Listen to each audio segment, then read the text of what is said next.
ಸ್ನೇಹಿತರೆ, ಮೀಡಿಯಾ ಮಾಸ್ಟರ್ಸ್ಗೆ ಸ್ವಾಗತ, ಸುಸ್ವಾಗತ.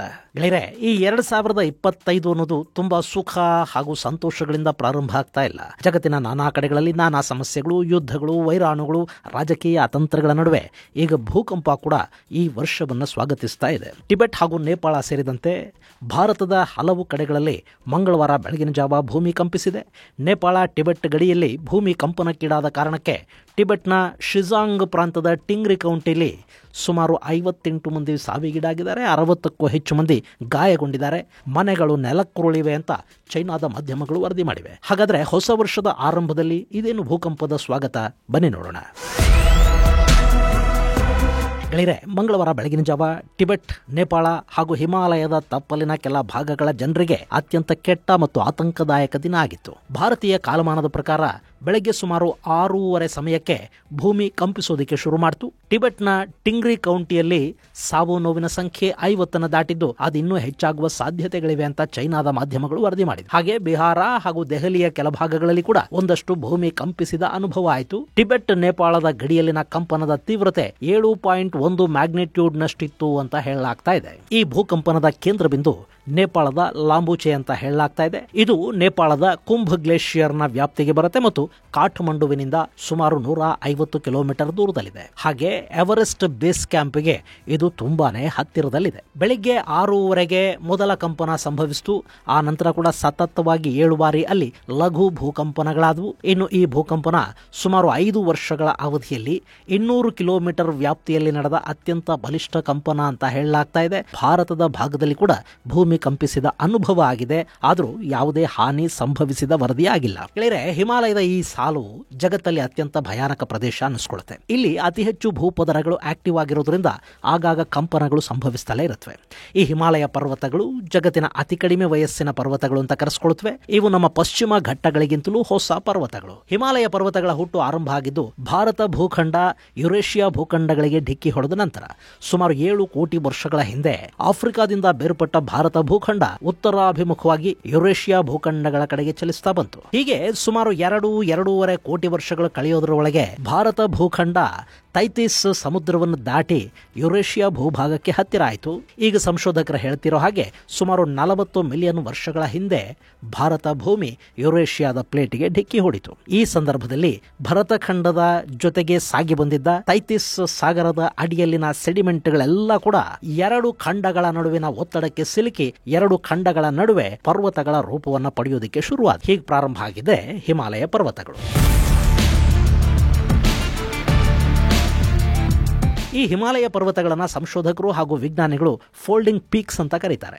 ಇವತ್ತಿಗೂ ಕೂಡ ಹಿಮಾಲಯ ಪರ್ವತಗಳ ಸಾಲಲ್ಲಿ 2 ಖಂಡಗಳ ನಡುವಿನ ಭೂಪದರಗಳ ನಡುವೆ ಒಂದು ಸಂಘರ್ಷ ನಡೀತಲೇ ಇದೆ. ಸುಮಾರು 2400 ಕಿಲೋಮೀಟರ್ಗಳಷ್ಟು ವಿಸ್ತೀರ್ಣವಾದ ಈ ಸಂಘರ್ಷದ ಭೂಮಿ ಆಗಾಗ್ಗೆ ಪ್ರಾಕೃತಿಕ ವಿಕೋಪಗಳನ್ನು ಕೂಡ ತಂದೊಡ್ಡುತ್ತಾ ಇರುತ್ತೆ. ಈ ಹಿಮಾಲಯ ಪರ್ವತಗಳ ಕೆಳಗಿನ ಭೂಪದರಗಳ ಚಲನೆ ಇವತ್ತಿಗೂ ಕೂಡ ನಿಂತಿಲ್ಲ.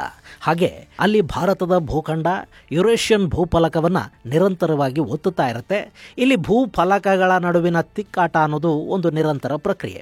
ಹೀಗಾಗಿನೇ ಪ್ರತಿ ವರ್ಷ ಹಿಮಾಲಯದ ಎತ್ತರ ಕೂಡ ಬೆಳೀತಾ ಇರುತ್ತೆ ಮತ್ತು ಈ ಭಾಗದಲ್ಲಿ ಈ ಚಲನೆ ಹಾಗೂ ಸಂಘರ್ಷದ ಕಾರಣಕ್ಕೆ ಸುಮಾರು 5 ಕೋಟಿ ವರ್ಷಗಳಲ್ಲಿ ಅದು ಎಷ್ಟು ಭೂಕಂಪನಗಳಾಗಿವೆ ಅನ್ನೋದನ್ನ ಲೆಕ್ಕ ಇಡೋದಕ್ಕೂ ಸಾಧ್ಯ ಆಗಿಲ್ಲ. ಇನ್ನು ವಿಜ್ಞಾನ ಬೆಳೆದು ಭೂಕಂಪಗಳು ಹೇಗೆ ಉಂಟಾಗುತ್ತವೆ ಅನ್ನೋದು ಗೊತ್ತಾದ ನಂತರ ಈ ಕಂಪನಗಳ ಬಗ್ಗೆ ಲೆಕ್ಕ ಇಡೋ ಪದ್ಧತಿ ಶುರುವಾಯಿತು. ಅಲ್ಲಿ ನಡೆಯೋ ಸಣ್ಣ ಸಣ್ಣ ಕಂಪನಗಳನ್ನು ಲೆಕ್ಕಕ್ಕೆ ತಗೊಳ್ಳಿಲ್ಲ. ಆದರೂ ಯಾವಾಗೆಲ್ಲ ಹಿಮಾಲಯದ ನೆಲ ಆಕಳಿಸಿ ಮೈ ಕೊಡುತ್ತೋ ಆಗೆಲ್ಲ ಅಲ್ಲಿ ಭಯಾನಕ ನಷ್ಟ ಸಂಭವಿಸ್ತಾ ಬರ್ತಾ ಇದೆ ಮತ್ತು ಅದನ್ನ ಲೆಕ್ಕ ಇಡುವ ಪರಿಪಾಠ ಕೂಡ ಆರಂಭ ಆಗಿದೆ. ಇನ್ನು ಭೂಕಂಪನಗಳು ಯಾಕೆ ಮತ್ತು ಹೇಗಾಗುತ್ತವೆ? ಗೆಳೆಯರೆ, ಭೂಮಿಯ ಒಳಗೆ ಒಂದು ಭಯಾನಕ ಪ್ರಮಾಣದ ಒತ್ತಡ ಇರುತ್ತೆ. ಅದನ್ನ ಹೊರ ಹಾಕೋದಿಕ್ಕೆ ಎಲ್ಲಿ ಅಗ್ನಿಪರ್ವತಗಳಿರುತ್ತೋ ಅಂಥ ಕಡೆ ಆ ಒತ್ತಡ ಅಗ್ನಿಪರ್ವತ ಸಿಡಿಯುವ ಮೂಲಕ ಲಾವಾ ಹೊರಬರುವ ಮೂಲಕ ಕಡಿಮೆ ಆಗುತ್ತೆ. ಆದರೆ ಹಿಮಾಲಯ ಪರ್ವತ ಪ್ರದೇಶಗಳಲ್ಲಿ ಅಂಥ ಆಕ್ಟಿವ್ ಅಗ್ನಿಪರ್ವತಗಳಿಲ್ಲ. ಹೀಗಾಗಿ ಅಲ್ಲಿನ ಭೂಮಿಯ ಒಳಗಿನ ಒತ್ತಡ ಹಾಗೂ ಭೂಪದರಗಳ ಸಂಘರ್ಷದಿಂದ ಉಂಟಾಗ್ತಾ ಇರೋ ಒತ್ತಡವನ್ನ ಹೊರ ಹಾಕೋದಿಕ್ಕಿರುವ ಏಕೈಕ ಮಾರ್ಗ ಅಂದ್ರೆ ಅದು ಭೂಕಂಪನ. ಈ ಹಿಮಾಲಯ ಪರ್ವತಗಳ ಸಾಲಲ್ಲಿ 2 ರೀತಿಯ ಕಂಪನಗಳನ್ನ ನಾವು ಗುರುತಿಸಬಹುದು ಅಂತ ಭೂಗರ್ಭಶಾಸ್ತ್ರಜ್ಞ ಡಾಲ್ಜಿಲಿಯೋ ಹೇಳ್ತಾರೆ. ಅವರ ಪ್ರಕಾರ ಮೈಲ್ಡ್ ಅಂಡ್ ಮಾಡರೇಟ್ ಅಂದ್ರೆ ಯಾವ ಕಂಪನ ರಿಕ್ಟರ್ ಮಾಪಕದಲ್ಲಿ 7 ಮತ್ತು 7ಕ್ಕಿಂತಲೂ ಕಡಿಮೆ ಇರುತ್ತೋ ಅಂಥ ಕಂಪನಗಳನ್ನು ಮಾಡರೇಟ್ ಅಂತ ಕರೀತಾರೆ. ಇನ್ನು 8 ಮ್ಯಾಗ್ನಿಟ್ಯೂಡ್ ಹಾಗೂ ಅದಕ್ಕಿಂತ ಹೆಚ್ಚಿನ ಪ್ರಮಾಣದಲ್ಲಾಗ ಆಗುವ ಕಂಪನಗಳನ್ನ ಮೆಗಾ ಅರ್ಥಕ್ವಾಕ್ಸ್ ಅಂತ ಕರೀತಾರೆ. ಸಾಮಾನ್ಯವಾಗಿ ಈ ಮಾಡರೇಟ್ ಕಂಪನಗಳು ಹಿಮಾಲಯದಲ್ಲಿ ಪ್ರತಿ ವರ್ಷ ಆಗ್ತಲೇ ಇರುತ್ತವೆ. ಅದು ಒಂದಲ್ಲ ಒಂದು ಕಡೆ ಭೂಮಿಯೊಳಗಿನ ಒತ್ತಡವನ್ನು ಹೊರ ಹಾಕ್ತಾ ಇರುತ್ತೆ. ಹೀಗೆ ನಡೆಯುವ ಭೂಕಂಪನಗಳು ನೂರಾರು ವರ್ಷಗಳ ನಂತರ ಒಂದು ದೊಡ್ಡ ಕಂಪನಕ್ಕೆ ಕಾರಣ ಆಗತ್ವೆ. ಅದರಲ್ಲೂ ಹಿಮಾಲಯದಲ್ಲಿ 500ರಿಂದ 600 ವರ್ಷಗಳಿಗೆ ಒಮ್ಮೆ ಮೆಗಾ ಭೂಕಂಪನಗಳು ಸಂಭವಿಸುತ್ತವೆ. ಆ ಸಂದರ್ಭದಲ್ಲಿ ಹಿಮಾಲಯ ಪರ್ವತ ಶ್ರೇಣಿಯಲ್ಲಿ ಭೂಮಿ ತನ್ನ ದಣಿವನ್ನು ನಿವಾರಿಸಿಕೊಳ್ಳುತ್ತೆ ಅನ್ನೋದು ಸಂಶೋಧಕರು ಹೇಳೋ ಮಾತು. ಇನ್ನು ಮಂಗಳವಾರ ನಡೆದ ಭೂಕಂಪನ ಕೂಡ ಮೆಗಾ ಕಂಪನ ಏನಲ್ಲ, ಅದು ಮಾಡರೇಟ್ ಭೂಕಂಪನ. ಅದರ ತೀವ್ರತೆ 7.1 ದಾಖಲಾಗಿದೆ. ಆದರೆ ಅದರಿಂದ ಉಂಟಾದ ನಷ್ಟ ಮಾತ್ರ ಭಾರಿ ಪ್ರಮಾಣದಲ್ಲೇ ಕಾಣ್ತಾ ಇದೆ. ಗೆಳೆಯರೆ, ನಿಮಗೆ ಗೊತ್ತಿರಲಿ, 10 ವರ್ಷಗಳ ಹಿಂದೆ ಕೂಡ ಈ ಭಾಗದಲ್ಲಿ ಇಂಥದ್ದೇ ಒಂದು ಕಂಪನ ಆಗಿತ್ತು. 2015ರಲ್ಲಿ ಸಂಭವಿಸಿದ ಆ ಭೂಕಂಪನ ಕೂಡ ಮಾಡರೇಟ್ ಕಂಪನ ಅಂತಲೇ ಕರೆಸ್ಕೊಳ್ತು. ಅವತ್ತು ಭೂಮಿ 7.8 ತೀವ್ರತೆಯಲ್ಲಿ ನಡುಗಿತು. ಆದರೆ ಅವತ್ತಿನ ಸಾವು ನೋವುಗಳು ವಿಪರೀತ ಪ್ರಮಾಣದಲ್ಲಿ ದಾಖಲಾದವು. ಅವತ್ತು ನೇಪಾಳ, ಚೈನಾ, ಭಾರತದಲ್ಲಿ ಸುಮಾರು 9,000 ಮಂದಿ ಸಾವಿಗೀಡಾದ್ರೆ 22,000ಕ್ಕೂ ಅಧಿಕ ಮಂದಿ ಗಾಯಗೊಂಡಿದ್ರು. ಅಪಾರ ಪ್ರಮಾಣದ ಆಸ್ತಿ ನಷ್ಟ ಕೂಡ ಉಂಟಾಯಿತು.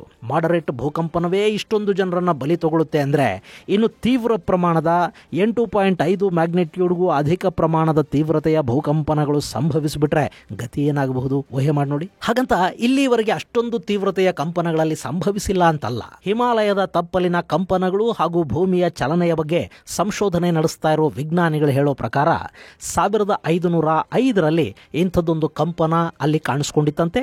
ಅವತ್ತು ಸುಮಾರು 8.7 ಮ್ಯಾಗ್ನಿಟ್ಯೂಡ್ ತೀವ್ರತೆಯಲ್ಲಿ ಭೂಮಿ ಕಂಪಿಸಿತ್ತು ಮತ್ತು ಸುಮಾರು 6 ಲಕ್ಷ ಮಂದಿಯ ಸಾವಿಗೆ ಅದು ಕಾರಣವಾಗಿತ್ತು ಅಂತ ಸಂಶೋಧಕರು ಹೇಳ್ತಾರೆ. ಅವತ್ತಿಗೆ ಈ ಭಾಗದಲ್ಲಿ ಇವತ್ತಿನಷ್ಟು ಜನಸಂಖ್ಯೆ, ಜನಸಾಂದ್ರತೆ ಇರಲಿಲ್ಲ. ಈ ಮಟ್ಟಕ್ಕೆ ಅವತ್ತಿಗೆ ಕಾಂಕ್ರೀಟೀಕರಣ ನಡೆದಿರಲಿಲ್ಲ. ಇಷ್ಟಾದರೂ ಅಲ್ಲಿ ಸಾವಿನ ಪ್ರಮಾಣ ದೊಡ್ಡ ಮಟ್ಟದಲ್ಲೇ ಇತ್ತು. ಇನ್ನು ಈಗ ಅಷ್ಟು ಪ್ರಮಾಣದ ತೀವ್ರತೆಯ ಭೂಕಂಪನಗಳು ನಡೆದುಬಿಟ್ರೆ ಪರಿಣಾಮ ತುಂಬಾನೇ ಚಿಂತಾಜನಕವಾಗಿರುತ್ತೆ.